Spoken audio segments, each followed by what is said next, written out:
Swami Vivekananda scholarship বা এসবিএমসি scholarship যারা 2024 এবং 25-এ নতুন অ্যাপ্লিকেশান করেছো এবং তোমাদের সব কিছু ঠিকঠাক হয়ে গেছে, অবশ্যই তোমাদের স্কুলে বা কলেজে জমা করতে হবে। সেই স্কুলে বা কলেজে জমা করতে গিয়ে একটি গুরুত্বপূর্ণ তার কিন্তু একটা নোটিশ এসেছে স্কুলে বা কলেজে কীভাবে জমা করবে।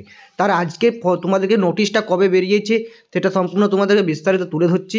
এখানে দেখতে পাচ্ছ নোটিশটা তোমাদের বেরিয়েছে 18 তারিখ, ঠিক আছে, 18 তারিখে বেরিয়েছে, ঠিক আছে। কী বলা হয়েছে সম্পূর্ণ কিন্তু প্রতিবেদনটা আজকের এই ভিডিওতে তোমার সামনে কিন্তু শেয়ার করতে চলেছি বন্ধুরা। তাই কাজে বলো ভিডিওটা প্রথম থেকে শেষ পর্যন্ত দেখবে, ভালো লাগলে অবশ্যই লাইক করবে, চ্যানেলে নতুন হয়ে থাকলে অতি অবশ্যই চ্যানেলটি সাবস্ক্রাইব করে রাখবে এই রকম স্কলারশিপ রিলেটেড বিভিন্ন রকম আপডেটগুলো সর্বপ্রথম তুমি পাওয়ার জন্য। দেখতে তো এসবিএমসি অ্যাপ্লিকেশন স্বামী বিবেকানন্দ স্কলারশিপ আবেদনের ফর্ম স্কুলে কলেজে জমা নতুন আপডেট জেনে নাও। এসবিএমসি স্কলারশিপ তোমরা যারা করছো এরকম একটা তোমাদের যে ফর্ম বেরিয়ে আসে স্বামী বিবেকানন্দ অনলাইনে অ্যাপ্লিকেশন করে, তোমার নাম, আইডি, সিরিয়াল নাম্বার, সিজন, তোমার সমস্ত ডিটেলস এইখানে তোমরা দেখতে পাচ্ছ যে এই জায়গাটাতে এই যে এইখানে এইরকম জায়গাতে কিন্তু তোমাদের একটা ফর্ম, সেই ফর্মের কি বলা হয়েছে যে স্কুল কলেজে জমা দিতে গেলে কী করতে হবে সেটা একটু শুনে নাও। স্বামী বিবেকানন্দ স্কলারশিপ বা বিকাশ ভবন স্কলারশিপ 24-25 শিক্ষাবর্ষের জন্য আবেদন প্রক্রিয়া অনেকে আগেই শুরু হয়ে গিয়েছে। যে সকল ছাত্রছাত্রীরা স্বামী বিবেকানন্দ স্কলারশিপে আবেদন করেছে ফেস রিনিউয়াল তাদেরকে আবেদনে ফর্ম সহ বিভিন্ন ডকুমেন্টস স্কুল বা কলেজে জমা করতে হবে। যদি জমা করতে হয় তাহলে কী কী ডকুমেন্টস জমা করতে হবে বিস্তারিত আজকে যেমন সম্পূর্ণ প্রতিবেদনটি পড়ুন, জানাবো কী কী ডকুমেন্টস লাগবে, কীভাবে জমা দিতে হবে সেটা একটা বলবো।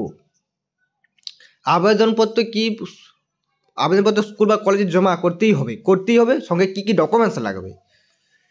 Swami Vivekananda scholarship form submission আবেদনপত্র কি স্কুল বা কলেজে জমা করতেই হবে?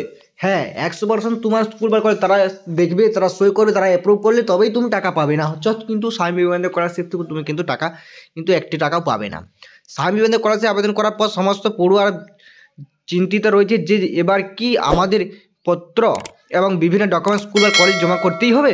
সেই ক্ষেত্রে বলে রাখি বিভিন্ন স্কুল বা কলেজ ছাত্রদের একটি নির্দিষ্ট সময় দেয় আবেদনপত্র সব বিভিন্ন স্কুলের ডকুমেন্টস শিক্ষা প্রতিষ্ঠানে জমা করার জন্য, কিন্তু কিছু কিছু স্কুল বা কলেজ ছাত্রছাত্রীদের যে কোনো দিনই এই ডকুমেন্টসগুলো জমা করতে পারবে। বৃত্তির নাম হচ্ছে বার্ষিক 12,000 টাকা থেকে 60,000 টাকা এই স্বামী বিবেকানন্দ স্কলারশিপ টাকা পাবে। আপডেট ডকুমেন্টস ভেরিফিকেশন এবং অ্যাপ্লিকেশন ফর্ম জমা দিতে হবে। ফেস এবং রিনিউয়াল বর্তমানে আবেদন খোলা রয়েছে। এটাই তোমাদের বলেছে, এভাবে স্বামী বিবেকানন্দ স্কলারশিপ আবেদন করার পর আবেদনপত্র প্রয়োজনীয় ডকুমেন্টস স্কুল বা কলেজে জমা করতে বাধ্যতামূলক নয়, কিন্তু যদি স্কুল চায় তাহলে সেক্ষেত্রে অবশ্যই জমা করতে হবে এবং যদি স্কুল না চায় তাহলে ছাত্রদের জমা করতে না হতেও পারে। ঠিক আছে, তোমরা বুঝতে পারলে তোমাদেরকে বাধ্যতামূলক কিন্তু নয়, কিন্তু তবুও তোমাদের স্কুল বা কলেজে চেয়েছে, তোমাদের নোটিশ দিয়েছে, একটা সময়সীমা বাঁধিয়ে দিয়েছে যাতে এই সময়ের মধ্যে তোমাদের ডকুমেন্টসগুলো সব জমা করতে হয়। সঙ্গে এসবিএমসি অ্যাপ্লিকেশনের সঙ্গে কী কী ডকুমেন্টস জমা করতে হবে শুনে নাও। কী কী ডকুমেন্টস যুক্ত ফিস আবেদনের ক্ষেত্রে শুনে নাও। ভর্তির রসিদ জেরক্স কপি, ইনকাম সার্টিফিকেট, অ্যাকাউন্টের প্রথম পাতার ছবি, আধার কার্ডের জেরক্স কপি, বস্ত প্রমাণপত্র জেরক্স কপি মানে তোমার বয়সের প্রমাণপত্র xerox copy, Aadhaar card, voter card, ration card ইত্যাদি, মার্কশিট জেরক্স কপি, উচ্চ মাধ্যমিক মার্কশিট জেরক্স কপি। কলেজ পড়ুয়ার ক্ষেত্রে যারা ফেস রিনিউ করবে, নতুন অ্যাপ্লিকেশান করবে, যারা রিনিউয়াল আবেদন করবে তাদের ভর্তির রসিদ, বিগত পরীক্ষার মার্কশিট এইগুলোই। আর এই যে সাব ইনস্ট্যান্ট জেরক্স কপি করছে, আধার কার্ডের জেরক্স কপি এইগুলোই। আবেদনপত্র প্রয়োজন যখন জমা জরুরি এইগুলোই। তো বুঝতে পারলে বন্ধুরা, এটি তোমাদের স্কুল বা কলেজে জমা কিন্তু অবশ্যই তোমাদেরকে স্কলারশিপ করতে হবে, নচেত কিন্তু তুমি টাকা পাবে না। তো তোমাদেরকে এটাই ছিল আপডেট তোমাদের দেওয়ার। ঠিক আছে, ভালো লাগলে অবশ্যই লাইক কমেন্ট শেয়ার করে দেবে এরকম ইনফরমেশান আপডেটগুলো পাওয়ার জন্য।